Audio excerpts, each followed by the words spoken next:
Olá pessoal, aqui é Leonardo Montes, diretamente do campo, da região de Uberaba, Minas Gerais, trazendo mais uma reflexão. Hoje dia 16 de novembro do ano de 2016 e hoje nós falaremos,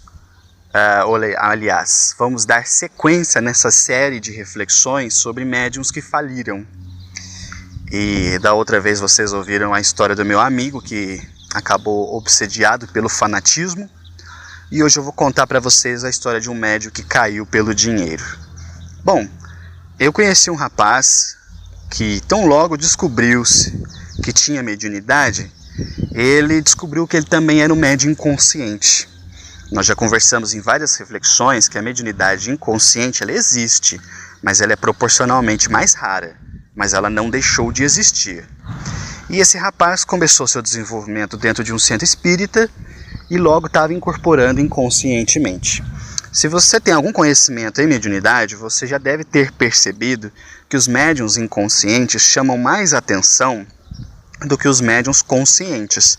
Por quê? Porque o médium consciente ele precisa interpretar o que o espírito quer dizer, enquanto o médium inconsciente, o espírito age mais livremente. Então, quer queira, quer não, esses médiuns acabam tendo um status de confiança e as pessoas querem passar mais com eles do que com outros médiuns. Isso é normal, eu vejo isso em todos os terreiros.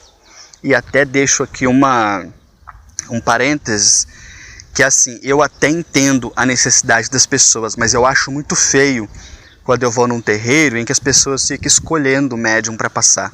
Eu não concordo com essa prática, porque ainda que o médium seja consciente, o guia está ali do lado. O guia está fazendo o trabalho dele, aquela pessoa vai receber a caridade da mesma forma. Pode ser que ela não tenha aquela conversa perfeita que ela gostaria de ter, que o médium consciente não vai conseguir isso.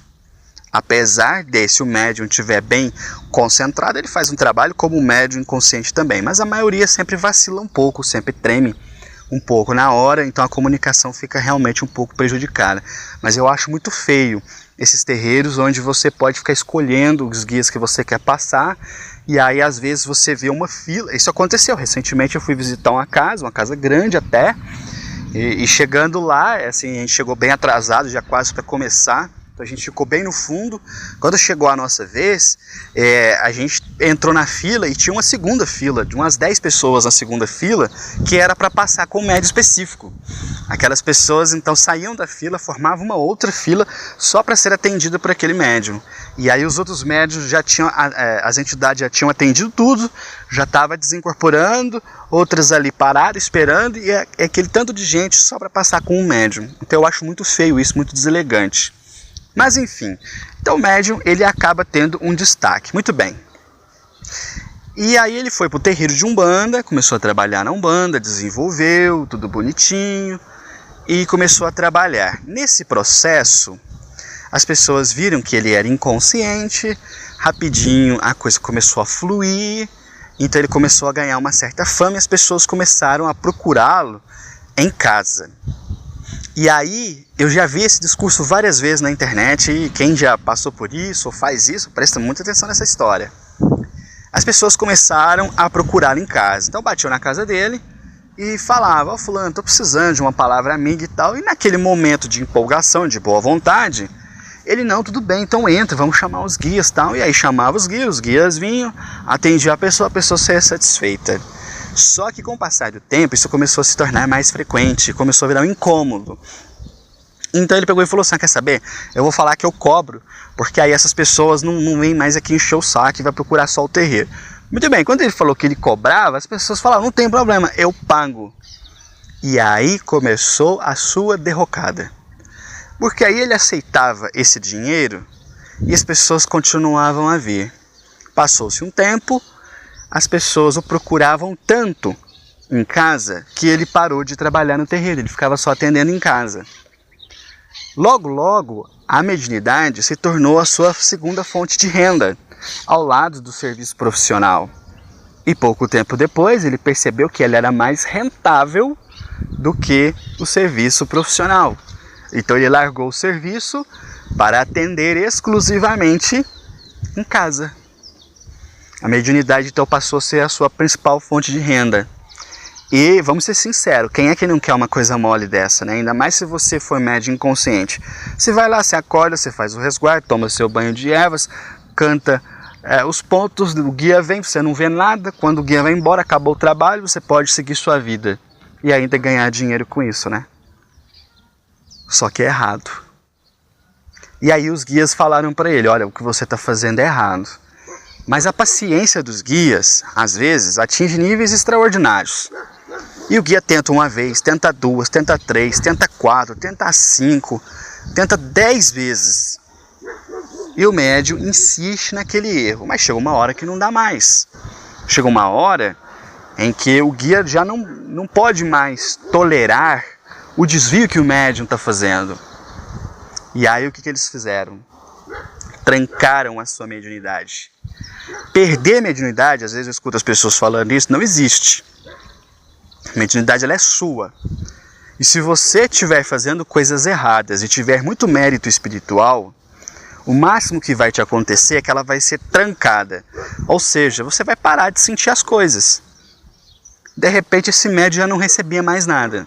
E quando isso acontece, o médium que está na pilantragem, ele tem duas alternativas. Ou ele para de tudo que ele está fazendo, ou ele começa a fingir. No caso desse rapaz, ele não começou a fingir, felizmente. Ele parou os trabalhos mediúnicos. E aí aquelas pessoas que o procuravam, não procuram mais. Não procuravam mais. E aí vem aquela solidão, né? Porque quando tem esses médiums que acabam se achando bom demais, melhor do que os outros, sempre rodeado de gente. E a partir do momento que ele não atende mais, acabou. Todo mundo some. E assim aconteceu. As pessoas sumiram, ele ficou sozinho, acabou tendo que arrumar outro serviço, ficou extremamente chateado com a espiritualidade por conta disso e hoje se considera ateu e diz que essas coisas que ele viveu no passado não eram nada, que isso aí era fingimento dele, que ele enganava as pessoas porque ele quis, e hoje é uma pessoa bastante ranzinza. Então percebam, o cara tinha um dom realmente incrível, um dom maravilhoso, que ele podia muito bem ter usado em prol de muita gente, feito muita coisa boa. Mas ele acabou caindo nas teias do egoísmo, da malandragem, da pilantragem, quis tirar vantagem disso, foi advertido pelos seus próprios guias que mandavam recados através de outras pessoas, não uma, não duas, não 3 vezes. E ainda assim, teimando, ele insistiu.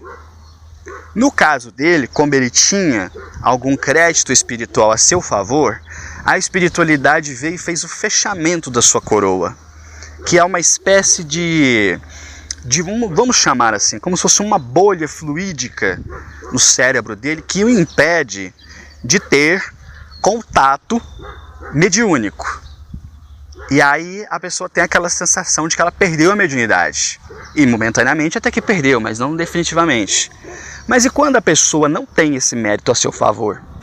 Quando o médium não pode contar com esse apoio da espiritualidade porque não tem crédito a seu favor. E o crédito, o que é que eu digo?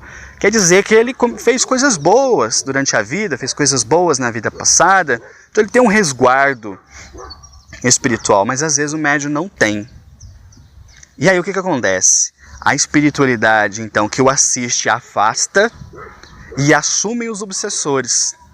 Aí a vida do médium vai virar um inferno, porque ele vai estar sendo canal de espíritos muito inferiores e a coisa não vai para frente, a vida dele vai afundar, os espíritos vão falar besteira para as pessoas, vai virar uma confusão, vai virar um pandemônio. Então esse caso eu acho bastante interessante, até porque recentemente a gente teve um debate no grupo, né, a respeito de se cobrar pela mediunidade, seja certo, seja errado, para que não haja dúvida que é errado. Isso é princípio basilar no espiritismo quanto na Umbanda. Espírito sério não tolera cobrança. Eu nunca conheci um médium que falava assim, aquele médium é sério, a entidade que trabalha com ele é séria e ele cobra por isso. Uma vez o Preto Velho falou assim, o dia que entrar 1 centavo na sua mão, a gente sai de perto. Eles não toleram isso. A mediunidade é para todos aqueles que procuram. E médium não tem que fazer concessão e atender em casa, a não ser que seja caso extremo. Do contrário, a pessoa pode esperar e vai no terreiro. Se não quiser ir no terreiro, então não quer atendimento, quer chamar atenção, quer fazer graça. Então não há justificativa plausível que justifique o médium começar a cobrar. E aí está para vocês um exemplo real. Eu conheço essa pessoa, hoje ela é completamente ateia, não acredita na existência de Deus, não acredita em espíritos, e é profundamente ranzinza, e no fundo tem uma mágoa em relação ao seu passado, cuja ela própria foi a responsável por jogar na lama.